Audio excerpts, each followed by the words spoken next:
Quem atribui esse valor ao catecismo, irmão, não é você.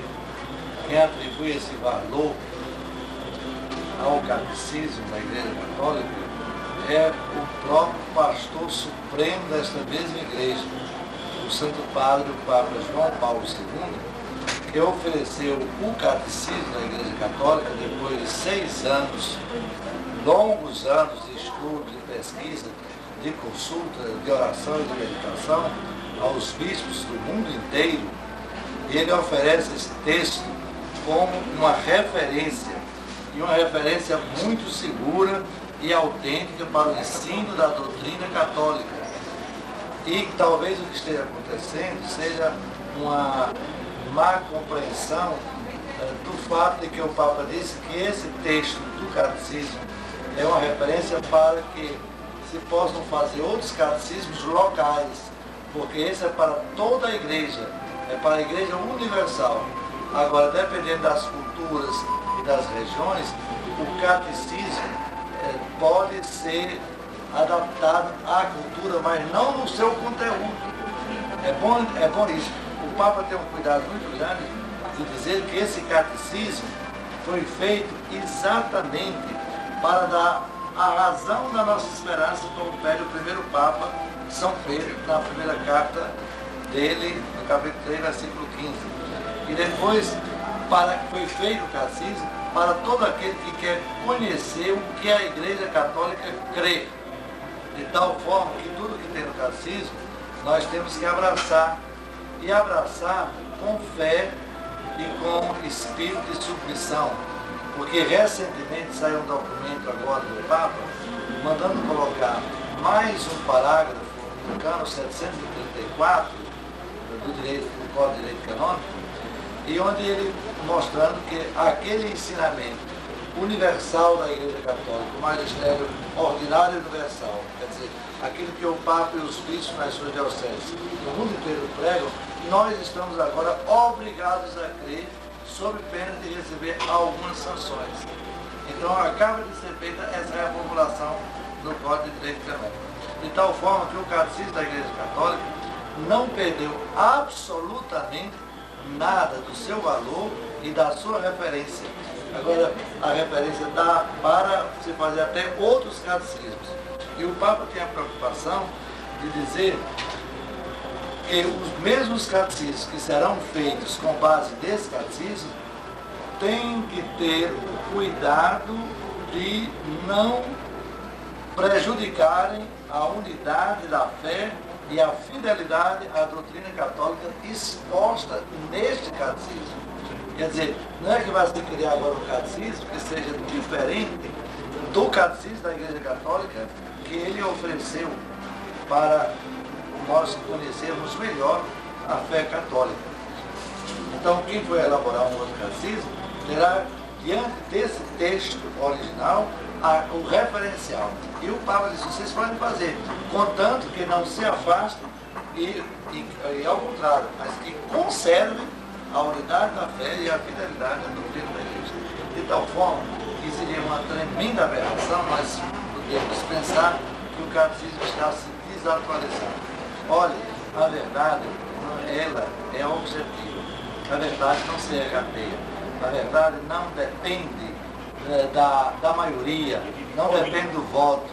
A verdade é uma sensação objetiva. A verdade... Não é subjetiva, ela é objetiva.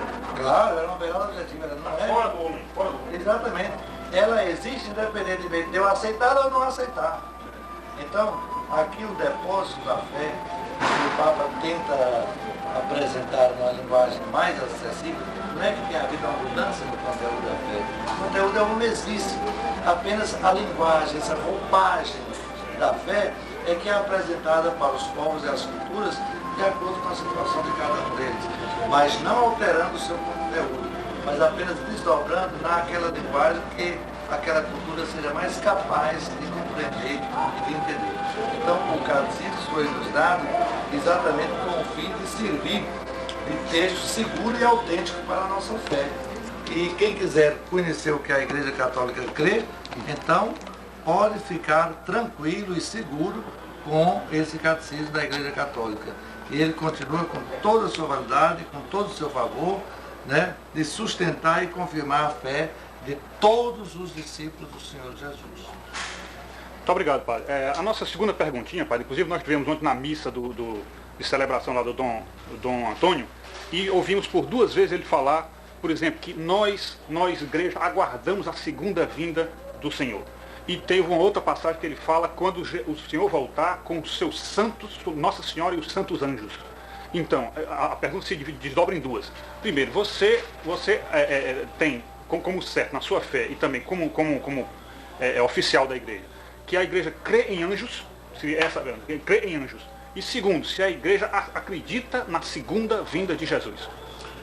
Olha, que a igreja crê em anjos é uma verdade. Os anjos fazem parte da revelação divina. E se eu retirar a fé na existência dos anjos, eu posso desprezar todo o conteúdo da revelação divina. Eu não posso tirar um tio e nem acrescentar um tio à revelação que foi feita por Deus. Então os anjos são seres criados por Deus e existem realmente. De tal forma que é por revelação divina que nós cremos na existência dos anjos. Negar a existência dos anjos, que é atestada pelo próprio Jesus, quando você vocês vão ver os anjos subindo e descendo. Ele fala muito disso, o Antigo Testamento fala muito de anjos como os mensageiros de Deus, inclusive a palavra anjo, que é angelos, quer dizer em grego mensageiro. Então são seres espirituais criados por Deus.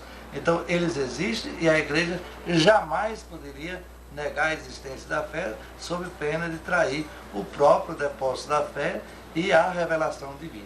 Nossa, ok. E sobre a segunda vinda de Jesus, a igreja crê nessa segunda vinda de Jesus? Mas isso é que é o fundamental da nossa fé. Nós estamos vivendo o chamado agora tempo da igreja, que é o tempo que está compreendido entre a primeira vinda de Cristo e a segunda vinda de Cristo. Porque não é só o fato, não é por uma decisão eclesiástica que nós cremos na existência da segunda vinda de Jesus. Foi o próprio Jesus que revelou que ele vai voltar um dia para julgar os vivos e os mortos. A Bíblia, o Novo Testamento, está cheio dessa promessa.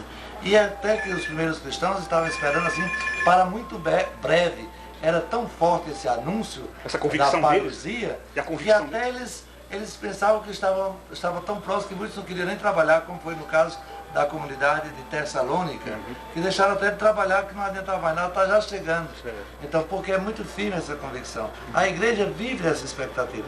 Afinal de contas, se a nossa fé em Cristo fosse apenas para este mundo, diz o apóstolo Paulo, nós seríamos os homens mais infelizes e os mais dignos de compaixão. Então, quer dizer, o sentido da minha vida nessa terra é exatamente essa expectativa de viver com o Senhor Jesus. Então, é fundamental na revelação divina, porque Jesus mesmo foi ele que prometeu não mais voltar marcado pela fragilidade, como veio a primeira vez, de ser julgado por um tribunal iníquo, mas ele prometeu de voltar glorioso para julgar os vivos e os mortos, para decidir a nossa história.